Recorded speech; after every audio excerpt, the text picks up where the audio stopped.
Сәлем, бүгін өтетін тақырыбымыз қай түс сәнде? Мына сөздерді есіңде сақта. Көйлек ақ түсті. Күртеше қоңыр түсті. Шалбар қара түсті. Бас киім жасыл түсті. Жейде көк түсті. Юбка сары түсті. Аяқ киім қызыл түсті. Ендігі тапсырма. Бұл не және қандай түс?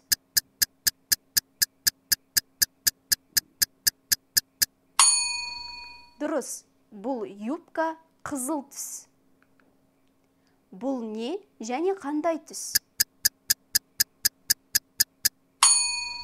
Дұрыс, бұл аяқ киім қара түс. Бұл не және қандай түс? Дұрыс, бұл күртеше жасыл түс. Енді мына нәрсені есіңде сақта. Кімді, нені деген сұраққа жауап беру үшін нені күртешені, нені бас киімді, нені көйлекті деген жауап береміз. Ендігі тапсырма. Нені деген сұраққа жауап бер.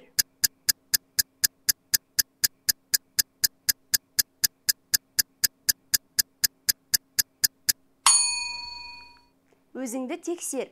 Нені юбканы, нені аяқ киімді, нені көйлекті. Бұл Дана. Дананың ойынша биыл сәнде сары түс болады. Бүгін ол дүкенге барып, қызыл көйлек, сары күрте мен сары бас киімді сатып алады. Сөмке мен аяқ киімді аларда Дана қатты ойланды. Себебі аяқ киімі мен сөмкесінің бірдей қара түсте болғанын қалайды. Бірақ дүкеннен қара түсті сөмке мен аяқ киімді тапқан жоқ. Ендігі тапсырма. Дананың ойынша қандай түс сәнде?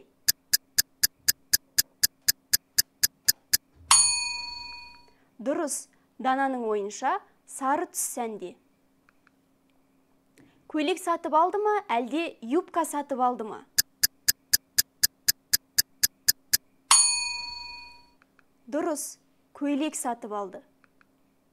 Дана сатып алған бас киімнің түсі қандай?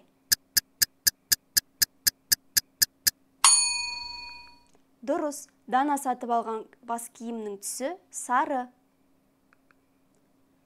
Дана дүкеннен қандай киім таппады? Дұрыс, Дана дүкеннен қара түсті аяқ киім мен сөмке таппады. Осымен сабағымыз аяқталды. Сау бол!